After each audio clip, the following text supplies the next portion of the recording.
So after a lot of the setup automation is complete, let's talk about hopefully some practical tips that help with ongoing identity management. So I've broken this up into a few categories here, but really for security's sake, compliance sake, you'll want to define a standard process for reviewing or quickly querying employee access permissions. Whether you're doing it through your directory service with an easy query function or visibility into group membership, or some other type of access control matrix document, you'll want to make sure you can quickly document that. Teams change, employees get promoted. You want to make sure you can quickly audit access permissions. And again, getting back to our earlier principle of sticking to that principle of least privilege access. You'll also want to make sure, more on communication, that you've communicated a standard method to department leaders. You don't want everyone shooting from the hip on this one. So being able to communicate to IT, if that's the core of, access permissioning, that, hey, this department's changed or this person got promoted, so nothing gets lost in the cracks as people change. Then moving forward, for security and compliance sake, it's important that you can document key elevated permission changes. So when, say, a particular user is elevated to, a permission level that allows them to log into something that's, say, like in PCI scope or some similar production environment, you'll want to make sure that you can capture that event. So which administrator gave that elevated permission? Where did they do it from? What type of computer? Is it logged? Is it documented? These events can be stored in particular event management platform or particular cloud storage like AWS S3. And so a systematic process here will make it easier for IT to retrieve that information, those artifacts, when your organization goes through audit compliance sake. So you'll be able to retrieve that documentation.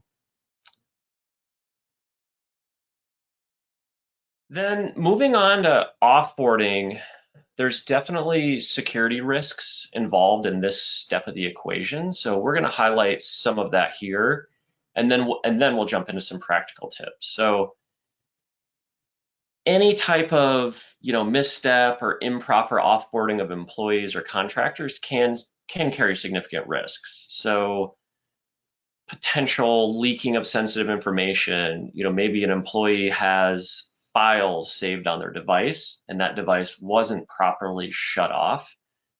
Those can be leaked.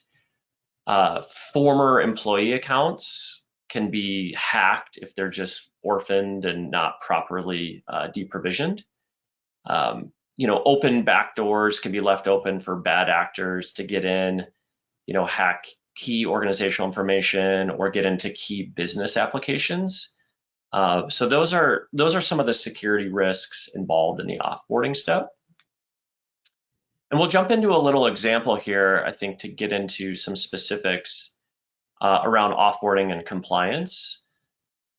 So particular compliance regulations like HIPAA or PCI DSS, they do require formal and documented measures on how you're offboarding employees. So specific in HIPAA rules or sections 142 and 164 specifically require details around a termination procedure. And failure to comply can result in fines or other actions needed to be taken. A specific example, here in Colorado, a hospital was actually found in HIPAA violation, costing them over $111,000 after some issues improperly terminating an employee. So an employee was let go, but they maintained access to a scheduling calendar, which contained patient electronic protected information, so EPHI.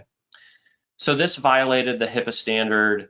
They had to pay the fine and enact a multi-year security management and system overhaul. So the real deal surrounding, a formalized process to terminate employees. Some understanding of, why that's important. Let's get into some practical tips. So more on like organizational structure, but you'll want to make sure that you're in lockstep with HR, hiring managers, if you have them, like HR business partners, to work through the steps and sequences needed to offboard an employee, especially now with many workers working remote. There's some added complexity, there's some added security risks in this equation. So sequencing is really important. Your ability to, communicate to the employee that, there's an employment separation, then shutting down accounts, locking out computer access, even as specific as, sending a box with shipping instructions to return the computer back to the organization. If you have, in-office presence, being able to return badge access keys, shutting off networks. So all of the components to completely separating from an employee, especially with the dynamics of a remote environment, is super important. If you're utilizing a central directory service, ideally you can do like single-click user deactivation, cutting off not only their device, but also applications, email, network access. This can be challenging in issues with international time zones or remote or larger companies. So if possible, being able to schedule user suspensions is really important. And that also gets into the communication component with your HR teams, business partners, et cetera. So here we can see, the ability to schedule a suspension with our user, Mary Adams. This will allow you to properly ensure an employee gets offboarded if they're halfway around the world. You can also make sure that nothing, falls through the cracks. If you thought you were going to be there in person live, but all of a sudden you got called in to put out another fire or IT ticket, you can make sure that that user's access gets shut down at the correct time. Please subscribe and check out more content from us.